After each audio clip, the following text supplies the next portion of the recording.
Okay વિદ્યાર્થી મિત્રો, આપણે અચળ પ્રવેગ ગતિના સમીકરણો આલેખ દ્વારા કેવી રીતે મેળવી શકાય એની વાત આગલા સેશનમાં કરી ગયા છે.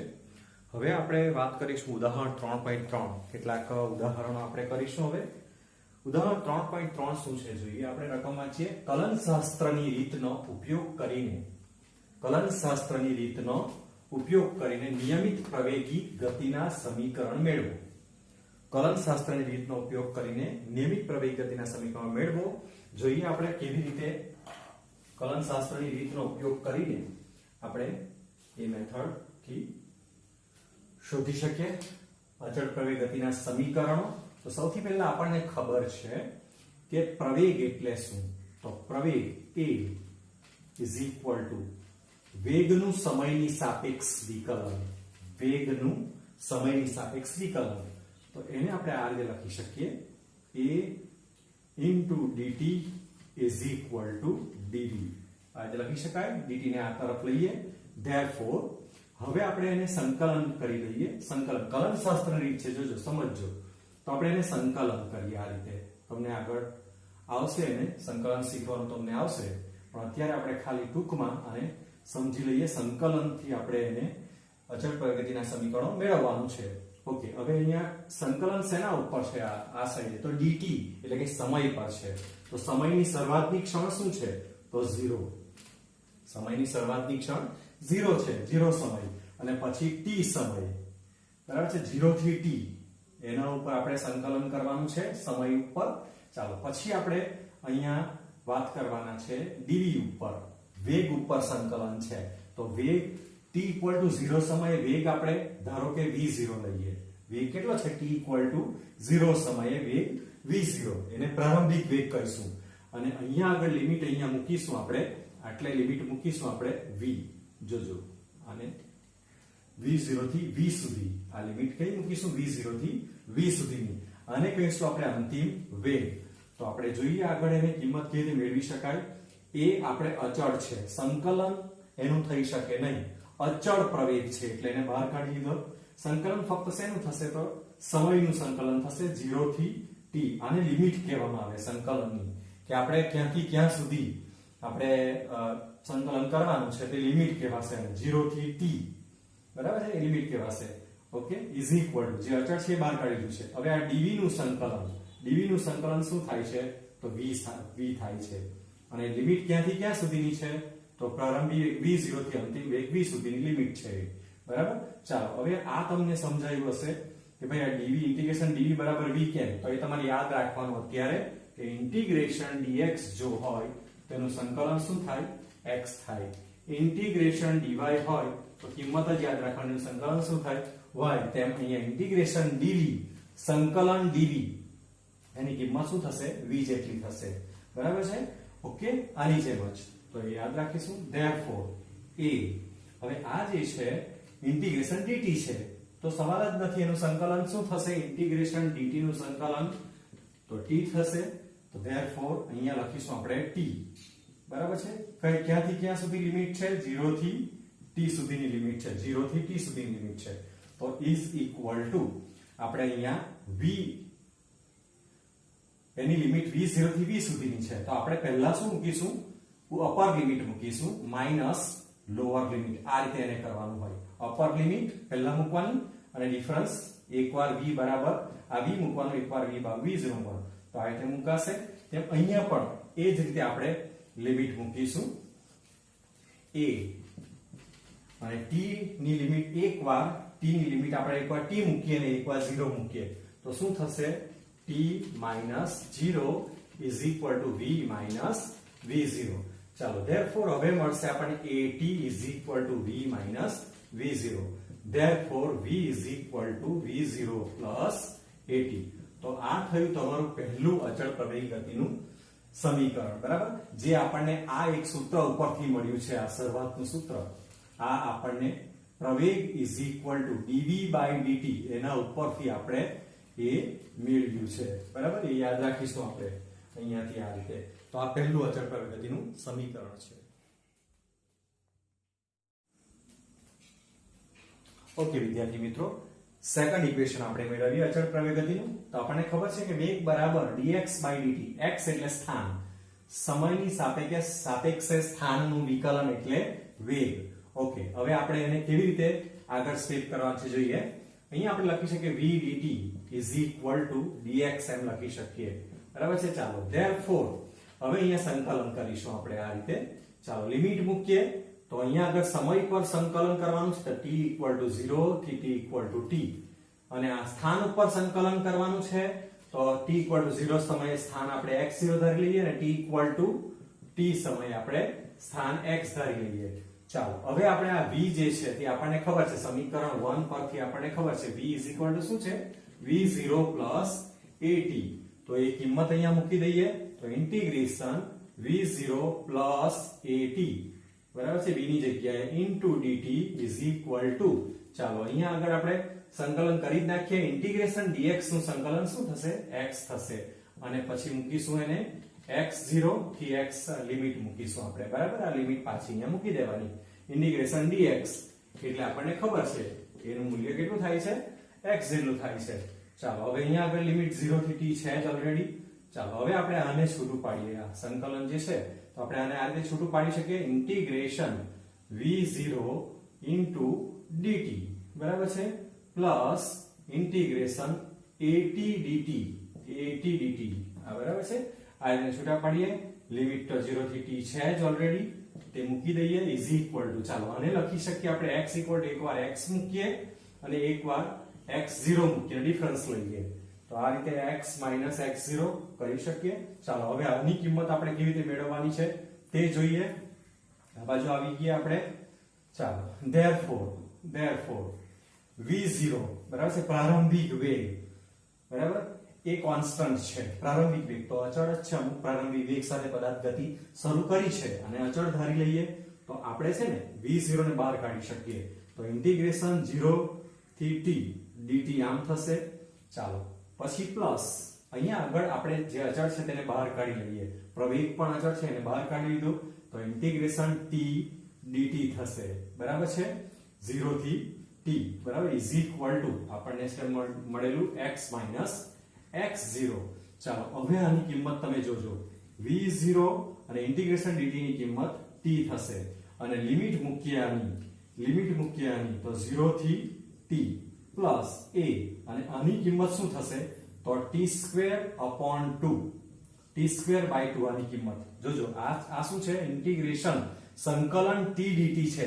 તો સંકલન t dt અહીંયા સંકલન x dx ની કિંમત જો શોધવી હોય તો x2/2 જોજો હા કે આ રીતે થઈ શકે x dx, અથવા તો અહીંયા x n ઘાત હોય, એક નહીં પણ n ઘાત હોય તો શું થાય, અહીંયા શું આવે x ની n+1 ઘાત અને તેનું મૂલ્ય n+1 બરાબર છે.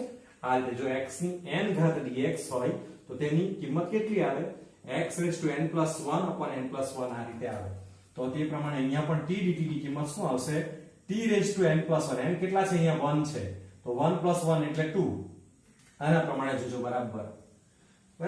તો t2/2 જે ઘાત હોય આની તે ઘાતમાં 1 નો વધારો, જે ઘાત હોય તેમાં 1 નો વધારો, છેદમાં તે ઘાત લખી દેવાની. અહીંયા t ની ઘાત 1 છે તો 1 નો વધારો એટલે 2 અને છેદમાં તે ઘાત લખી દેવાની. તો આ રીતે ઇન્ટિગ્રેશન સંકલન t dt નું મૂલ્ય આ રીતે થશે અને લિમિટ 0 થી t તો છે જ is equal to x x0. ચાલો હવે આપણે v0t આ થશે v0t, t -0 એટલે t થવાનું વત્તા at2/2, કારણ કે અહીંયા પણ t છે, આ તો 0 જ છે એટલે at2 જ કિંમત મૂકવાની નથી, પછી x x0. તો હવે આપણને જે સમીકરણ મળવાનું તે કયું મળવાનું, x is equal to x0 જોજો, અને x0 ને આ બાજુ લઈ લીધું અને x ને કરતા બનાવી is equal to x0 plus v0t plus half at2. તો આ રીતે આપણને વિદ્યાર્થી મિત્રો બીજું પણ સમીકરણ અચળ પ્રવેગ ગતિનું મળી ગયું. x એટલે કે સ્થાનાંતર બરાબર x0 plus v0t plus half at2. અહીંયા x0 A t equal to 0 નું સ્થાન છે, સમજો. આ x એટલે t equal to t નું સ્થાન અને x0 એટલે t equal to 0 સમયનું સ્થાન, એ સમજવાનું.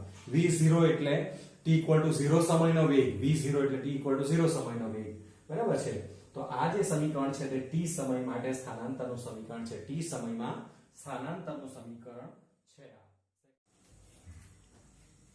ઓકે ત્રીજું સમીકરણ જોઈએ આપણે તો v આપણી પાસે સોરી a આપણી પાસે dv/dx છે ને dv/dt છે સમયની સાપેક્ષે વેગનું વિકલન એટલે પ્રવેગ આપણને આ ખ્યાલ છે ઓકે ધેરફોર આપણે અહીંયા શું કરી શકીએ a આને આપણે બે ભાગ પાડી શકીએ dv/dx dx/dt જોઈ કે ઉપર નીચે આપણે dx dx વડે ગુણેલું છે અને ભાગેલું છે આપણે આ જ આવી જવું જોઈએ છેલ્લે ફાઇનલ પરિણામ આ જ આવી જોઈએ એમાં ચેન્જ નહીં થવો જોઈએ એ રીતે dx ને ભાગેલા પણ છે ને ગુણેલા પણ છે આ રૂપાંતરણ સમજવાનું છે પછી dx/dt એટલે આપણને ખબર છે કે dx/dt એટલે શું મળે આપણને સ્થાનનું સમયની સાપેક્ષ વિકલન આપણને v મળે છે તો આની કિંમત આપણે મૂકીએ therefore a આની કિંમત થશે v તો v dv/dx થશે બરાબર આની કિંમત મૂકી દીધી આપણે therefore અહીંયા આગળ a dx બરાબર v dv ચાલો હવે આનું સંકલન આપણે કરીશું ઓકે આનું સંકલન આપણે કરીએ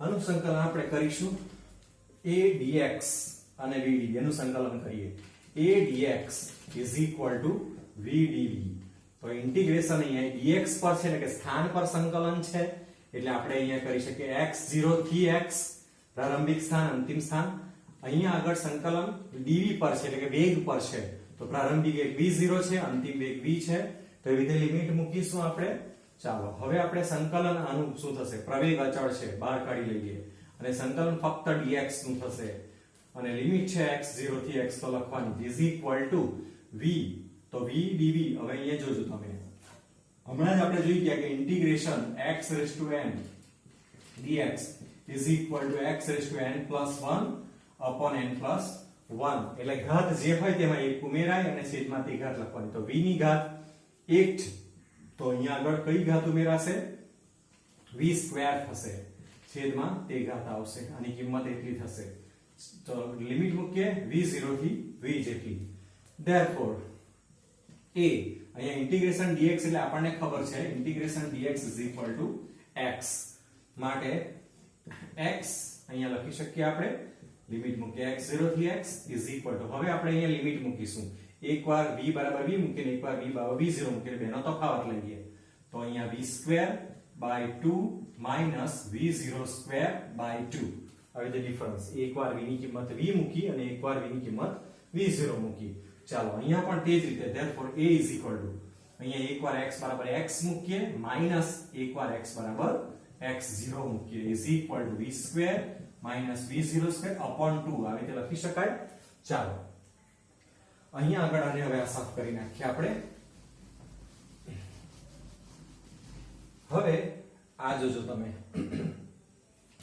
x - x0 અહીંયા આ રીતે થશે અને a ને આ બાજુ લઈ લઈએ તો v² v02/2a જોયું કે આ જે છે તે શું છે સ્થાનાંતર છે આ બરાબર છે પરિણામી સ્થાનાંતર is equal to v² v02/2a જો t = 0 સમયે સ્થાન x0 = 0 હોય તો આ સમીકરણ આવી રીતે બને x = v² v02/2a જે આપણે આગળ એ સમીકરણ મેળવી ચૂક્યા છે બરાબર છે અત્યારે જે આપણને આ મળ્યું છે સમીકરણ તે t = 0 સમયે સ્થાન x0 હતું પણ આપણે x0 જે સ્થાન છે પ્રારંભિક સ્થાન એ 0 જ લઈ લઈએ તો આપણને અહીંયા આગળ 0 મૂકી દઈએ તો x = v² v02/2a જે આગળ સમીકરણ આપણે મેળવેલા છે એ આપણને મળી જશે તો વિદ્યાર્થી મિત્રો આ રીતે આપણે સમીકરણો મેળવી શકીએ ફરી પાછા રિમાઇન્ડ કરી દઈએ આપણે રિવાઇઝ કરી લઈએ કે ત્રણ સમીકરણ કેવી રીતે લખેલા આપણે અચળ પ્રવેગ ગતિના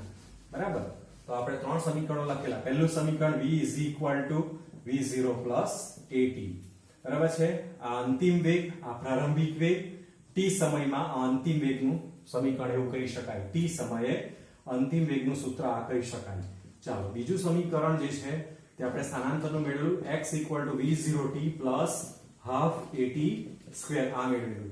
હવે અહીંયા આગળ જોજો આપણે t = 0 સમયે x = x0 જો લઈએ બરાબર, એટલે કે ગતિની શરૂઆત આપણે x0 સ્થાનથી કરીએ, 0 થી નહીં, x = 0 થી નહીં પણ x = x0 થી કરીએ તો અહીંયા x ની જગ્યાએ બસ આટલું જ આવે, x - x0 પરિણામી સ્થાનાંતર = v0t + હાફ at સ્ક્વેર. તો આ પણ ધ્યાનમાં રાખીએ આપણે, x ની જગ્યાએ x0 ક્યારે આવે, x ની જગ્યાએ x0 ક્યારે આવે તો જ્યારે t = 0 સમયે સ્થાન x = 0 નહીં હોતા x0 હોય ત્યારે પરિણામી સ્થાનાંતર x - x0 આવશે.